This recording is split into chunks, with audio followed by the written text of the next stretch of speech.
All right, let's jump right into this explainer on Daphne du Maurier's absolute Gothic masterpiece, Rebecca. We're looking at a truly haunting psychological romance here.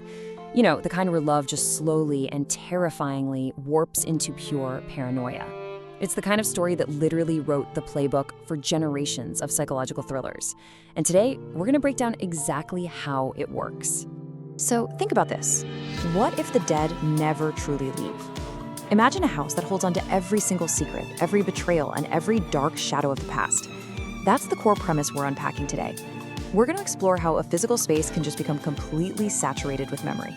Last night, I dreamt I went to Manderley again. Man, it's just one of the most iconic and eerie opening lines in all of literary history, right? It perfectly sets the stage for this massive story of memory and tragedy, all told through the eyes of a mysterious, unnamed woman who's looking back at her past. Section 1. The Dream of Manderley. The Romantic Illusion. Okay, so we're gonna see how this builds from an incredibly ordinary life into a terrifying whirlwind marriage. Notice the massive inferiority complex going on here. On one side, we have our new, completely unnamed protagonist. She's shy, quiet, insecure, honestly just an ordinary companion working in Monte Carlo. But on the other side, we have the idealized, ever-present memory of Maxim de Winter's first wife, Rebecca. She's beautiful, perfect, totally unforgettable. Now, Maxim's first wife died in a tragic boating accident less than a year ago, but as the young protagonist marries this emotionally distant Maxim, this stark contrast basically becomes the foundation of her daily nightmare. Section 2. A Psychological Ghost.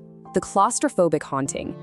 So right after the wedding, Maxim brings his new bride home to his estate, Manderley. And wow, it is a grand, intimidating mansion, completely surrounded by dark forests, thick fog, and just this really eerie silence.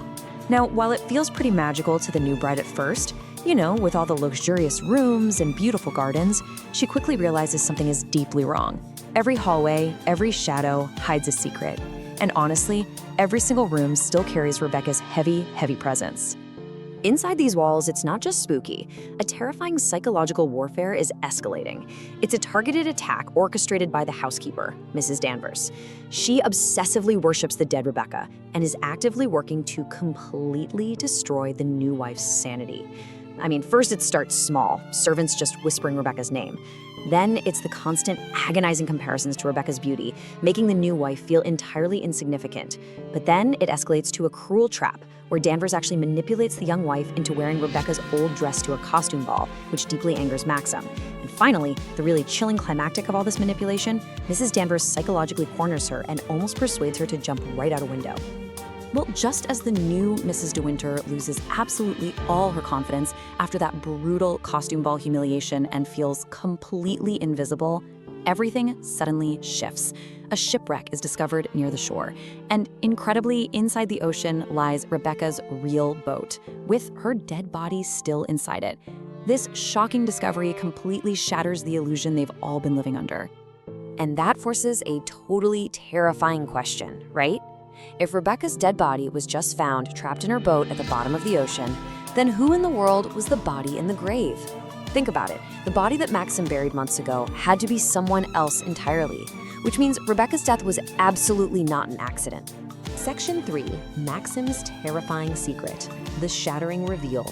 All right, we've hit the exact midpoint of our narrative, and this is where the truth absolutely explodes and flips everything we thought we knew right on its head. It's the huge turning point of the story, driven by this stark contrast. We've got the myth of Rebecca, beautiful, intelligent, charming, perfect, beloved by the public. But then, we get the reality of Rebecca that Maxim finally confesses to his young wife. She was cruel, manipulative, emotionally destructive, and living a secret life full of affairs. He actually admits he never even loved her. Behind that perfect public image, their marriage was built on pure hatred. So the dark truth is finally laid out in the open. Maxim actually shot Rebecca during a violent confrontation and sank the boat to hide his crime. And you know what's fascinating? When the young Mrs. de Winter hears this confession, her reaction is wild. She suddenly stops fearing Rebecca. The ghost that haunted her entirely loses its power because she realizes Rebecca was never this perfect angel. She was a manipulative force of darkness that just controlled everyone around her. Section 4. The Fall of Manderley. investigation, and fear. Now we're moving into the really chaotic aftermath, as doctors, the police, and old acquaintances start up an official investigation into this newly discovered body. Maxim is facing intense pressure and could very well be arrested for murder. Honestly, it looks completely hopeless for him. But then, exactly one more shocking truth comes to light about Rebecca's health. She secretly suffered from a terminal illness. She knew she was dying. And wow, this introduces a profound psychological twist, the ultimate manipulation. Rebecca intentionally provoked Maxim into killing her. Why? To ensure she would haunt him forever. This totally transforms Rebecca from just a simple villain into this terrifying force of absolute control. It literally proves she orchestrated her own demise just to destroy Maxim from beyond the grave. Even in death, she kept her power. It all builds up to this unforgettable climax. Maxim actually manages to escape legal punishment, but as he and his wife are driving home, they see smoke rising in the distance. Manderley is being destroyed by a massive fire. Meanwhile, Mrs. Danvers, whose obsession has finally just shattered her sanity completely, is believed to have set the fire herself before disappearing. The grand mansion, the very symbol of wealth, memory, and Rebecca's power, just goes up in spectacular flames. Section 5. The Power of Memory. Psychological Aftermath and Analysis.